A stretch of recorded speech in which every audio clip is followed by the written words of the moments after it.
morning, continuing with the series of looking back to the original days of Ernest Holmes putting together the science of the mind. We're going to look at the message title, Holmes and Troward. And Troward is a powerful New Thought teacher.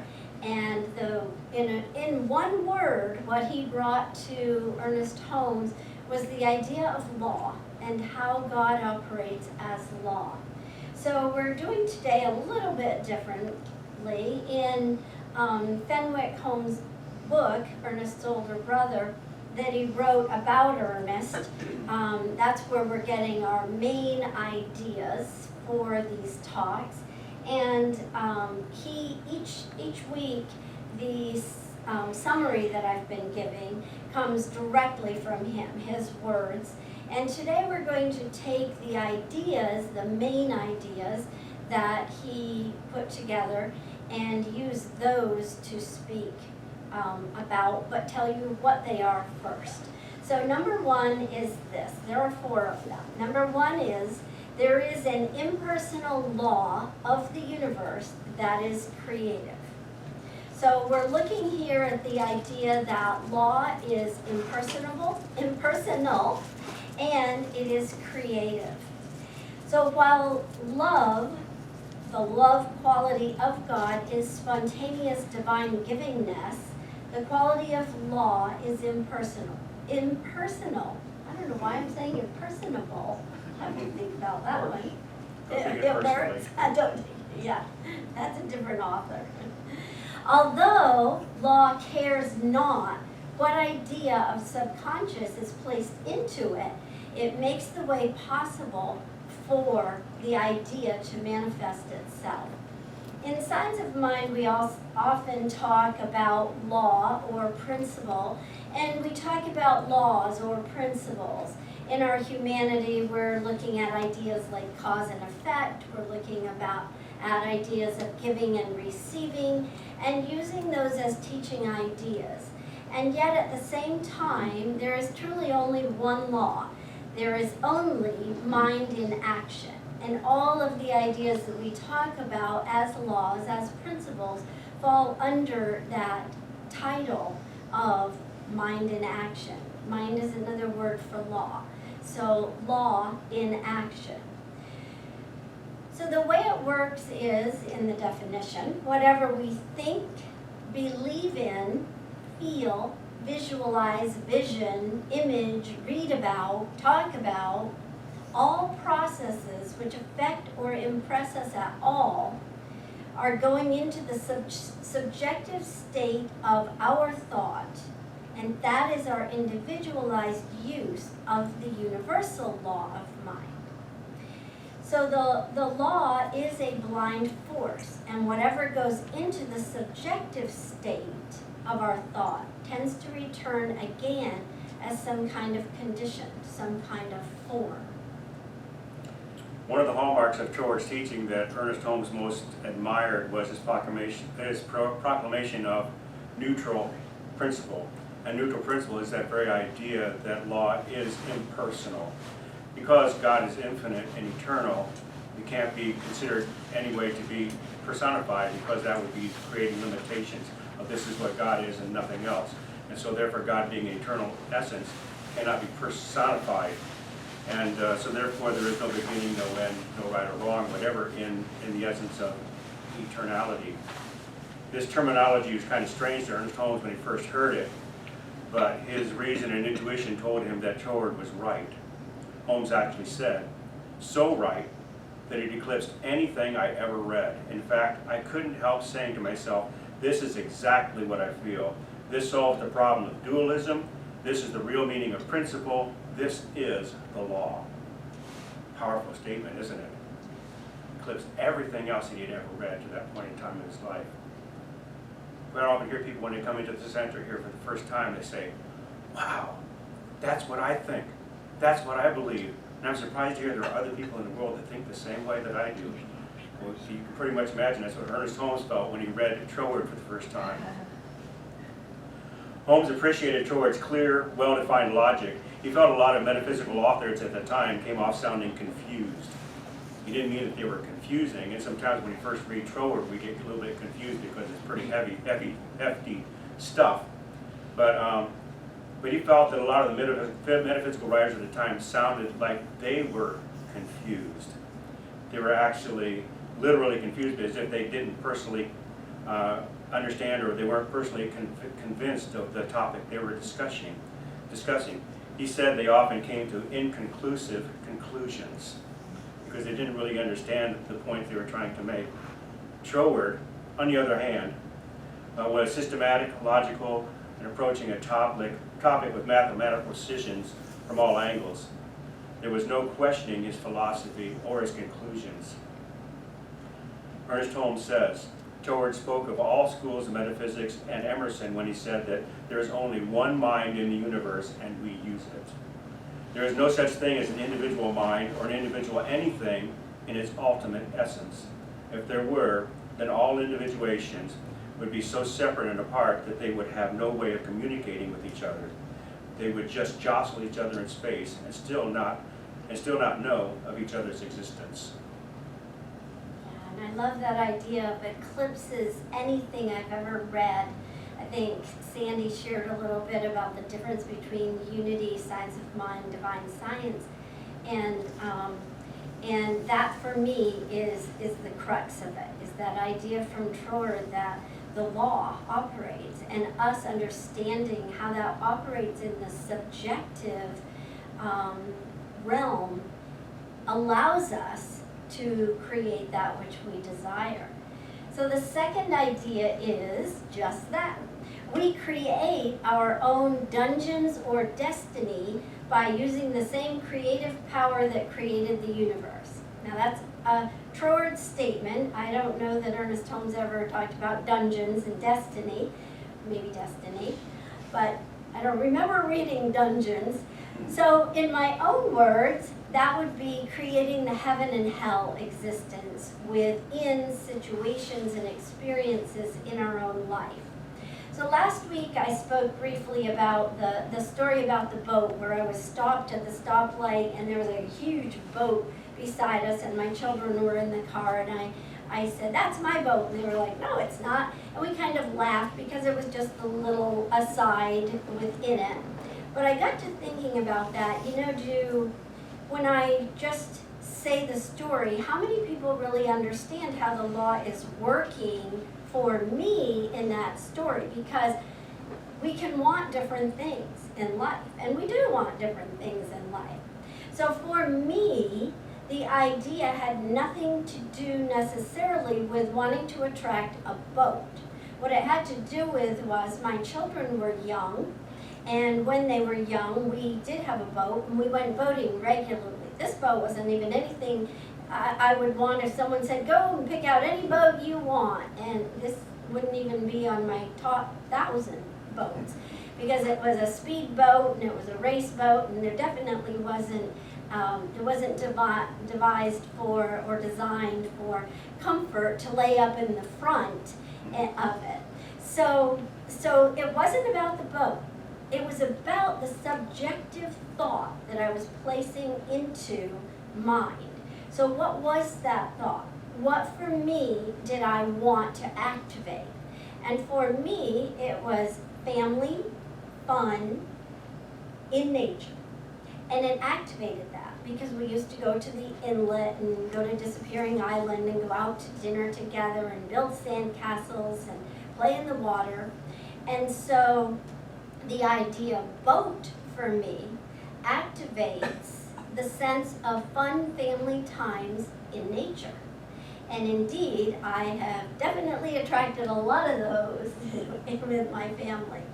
And so that is how law works. That is the idea that we tap into the experience that we want to have. It's not necessarily about the object, although it could be. What it is definitely about is the subjectivity. It's the idea of what we are taking in. It's the idea of how our thoughts, our beliefs, our belief systems connect and create an emotion. When Frank talked about the music today, I thought, right on. That's exactly right. That is a magnificent way that law works for us. And law is always working for us. So I don't know about you, but I know when I was younger, I listened to a lot of those songs that talked about how sad we were and how our life was falling apart. And it took a long time before I realized that I was creating that sadness for myself by listening to them. So we get to choose. Now, could I listen to them today and not be affected in that same way, maybe even laugh at them? Possibly. But what happens is all those ideas that we're having become entangled. In quantum, it's called entangled hierarchy. So let's look at those words. Entangled means wrapped or twisted together, interwoven. And hierarchy usually is implying the ranking, the level, the status, often according to something's importance. So we're using the creative power to manifest by creating in ourselves an entangled hierarchy, and the one that has the greatest significance for us, the highest level of our thought that we have connected to those emotions, manifests. Okay, I have another perspective of that entire entangled hierarchy, and it has to do with the idea that, and maybe it's a little simpler way to look at it, I think, for application of Troward, is the idea that God is all that is. And if God is all that is and I am, then God is all that I am. And so therefore we know that in our life that we live, there is no wrong or right or good or bad or sin, for that matter. All those are aspects of how we look at life and how we look at ourselves. And recognizing the level or degree of our divinity. To what part do we claim our divinity? We know, as Sandra said, we are spiritual beings having a human experience, and sometimes we're human experiences having a spiritual experience. And so we are at different levels or different degrees of recognizing the divinity of what we truly are. And God has nothing to do with that, because God is infinite and eternal, and God is always divine. But we, being human and physical, being physical and spiritual, kind of battle between the two, and we don't always rise to the same levels as other times. And so it determines on what extent we are one with the one, to the extent to which we are actually realizing our oneness. At Troward's time, empiricism was a really important concept. It was a worldview that matter, that spirit and thought are all that exist, and matter is an illusion. Troward didn't believe that, neither did Holmes, and they made that very clear in their teachings. The entire purpose of Troward's Edinburgh lectures is to indicate the natural principles governing the relation between mental action and material conditions, to prove there actually is some interconnection. There is no oil and water involved anymore like there used to be thought. He said that the quality of our thoughts determines the outcome of conditions. Think positively and have positive experiences. Change your thinking, change your life, right? He says, the law of flotation was not discovered by contemplating the sinking of things, but by contemplating the floating of things which floated naturally, and then intelligently asking why they did so. Creative power is that receptive attitude of expectancy which makes a mold into which the plastic yet undifferentiated substance can flow and take the desired form. So basically he's saying here that God is not only impersonal, God is plastic yet undifferentiated substance, which takes form according to our thought processes and how we use it. Troward says, all that hinders the individual from exercising the full power of the infinite for any purpose whatsoever is his lack of faith, his inability to realize to the full the stupendous truth that he himself is the very power which he seeks. We are God in expression. We are the power of the universe that we seek. We are the power of the universe coming into manifestation. And that's the perfect lead-in to number 3, which is omnipresence. He said, wherever spirit is at all, the whole of spirit must be. So think about that idea. That idea is pretty easy to accept logically, and yet it may be a little more difficult to allow it to penetrate deeper into our consciousness, to realize that right here, right now, right where you are, right where I am, all that is spirit is present. So I invite you to take a moment and just think about your own space, and take a breath, and just silently say to yourself, all that is spirit is present where I am. And that same thing is true. And we want to feel it and know it. Because the truth about spirit, the truth about God, is that it's not just a little bit of spirit that we get. It's all of spirit that we get. We don't just get the spirit, the attention of spirit when it's not too busy somewhere else, helping someone else. We have the attention of spirit in every given moment. And yet we've been shaped into certain belief systems by our relationships with other humans, and that's a good bad thing. But sometimes that means that some of our needs have taken a secondary seat in relationships with another human being. And God doesn't operate like that. And so, as David said previously, we don't want to personify God. We want to come to an understanding where the whole of God is able to be all things to all people at all times, because it is all that is. And so not only do each one of us have the full access to spirit, we are it.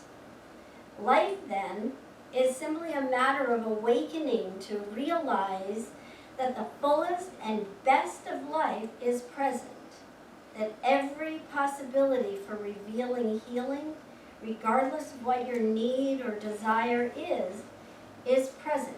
And it is simply a waiting for us to collapse that specific possibility that we desire. So we shouldn't wait around for a lightning bolt to strike, because spirit doesn't have to be in a dramatic event. It can occur in the perfect peace within our souls. Ernest Holmes wrote, all spirit is concentrated at any point in space that we may fix our thought upon it.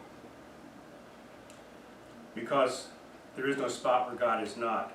There's no spot where our individuality ends and God begins. And there's no spot where God ends and we begin.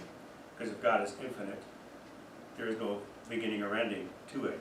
If God is all it is, that must include us individually and collectively. So therefore, there is no spot where I end and you begin in our divine nature. We are all interconnected. We are entangled. If that is so, there is one life energy flowing through all creation, then there is no connecting to the divine. We are already there. Ernest Holmes says, Troward began by showing that there is no such thing as dead matter. And actually what he was talking about when Troward was speaking was the distinction between living spirit and dead matter. Holmes says the finest particles are in motion and there is livingness in everything. This livingness is life, intelligence, or spirit in action. Troward thus resolved all things into one universal category, that is pure thought and spirit. Spirit is independent of time and space and therefore is present in its entirety here and now. There is no such thing as distance within the one mind, and as we also are in it, we can say that everywhere is right here. A little confusing, but it's very clear at the same time. Profound statement. Our Science of Mind treatment, the prayer that we use, is supported by this revelation. We needn't be in the vicinity of anyone when treating for them, because in the realm of the mind there is no distance or separation. Prayer is a non-local activity and also a timeless activity. Ernest Holmes says, "What an inspiration to believe in the power of absent treatments. Everywhere is right here. This truth, once realized, removes all doubt and all speculation," meaning that we know prayer is answered because it's a very logical process. And then we can see it demonstrating. So the fourth and final idea is that we can use this God power within us consciously to change our life for the better. So while Troward was a deep writer, a deep thought writer, he was also said to have a great sense of humor. So he had a method for helping people use their power consciously. When consulting someone who was looking to be free from what he called an influence of maliciousness or negativity, he would prescribe this method. He would say, look the adverse power mentally, full in the face, and then, assuming an attitude of confidence, say, cock-a-doodle-doo! And so, what he says about that is that although it sounds funny, it definitely serves to shift our thought. And so it's a great little practice habit to have in your toolbox. It definitely shifts our thought from negative to affirmative, to positive. He didn't particularly attribute any significance to the words cock-a-doodle-doo, other than that they were just funny words, fun words. And so what he's saying is that when you have problem, anything that's of the negative that comes up in life, simply look it straight in the face, person, idea, situation, mentally look it in the face, not into the person. We don't have to do it to anyone except ourselves. We are treating ourselves. Look them in the face and confidently say, cock-a-doodle-doo, and allow the negativity to simply fall away. He says that the situation is to look at it so that you can defeat it and assume its opposite. Assume that which you desire to experience. Yeah, so what we're talking about is that old thing we bring up almost every week, personal responsibility. Taking personal responsibility for those things that are happening in your life, and how we change them. We change it ourselves by changing our thought processes. We don't even count on God as an external force because we know God is not an external force. God is moving through us and as us, so therefore we totally count on our own abilities to create what we wish to experience. My favorite Thomas Troward quote is, "My mind is a center of divine operation." And that's enough right there. My mind is a center of divine operation. You should write that one down and take it home with you and think about it this week. My mind is a center of divine operation. But he goes on to say, the divine operation is always for expansion and fuller expression of, and this means the production of something beyond what has gone before, something entirely new, not included in past experiences, though proceeding out of it. In my own special world, of which I am the center, it moves forward to produce new conditions, always in advance of any that have gone before. It's simply a matter of knowing that we are working in unison with universal energy. We are literally individual expressions of God, so we have the full power and vitality of all universal energy at our disposal at all times. Due to quantum entanglement, there is no upward or downward causation. There is only the one life working through us and as us. We don't have to take energy from the universal source because we are it. So in a nutshell, from Troward, Ernest Holmes became convinced, 1, there is an impersonal law of the universe that is creative. 2, we create our own dungeons or destiny by using the same creative power that created the universe. 3, omnipresence. Wherever spirit is at all, the whole of spirit must be. And finally, we can use this God power within us consciously to change our life for the better. So, cock-a-doodle-doo!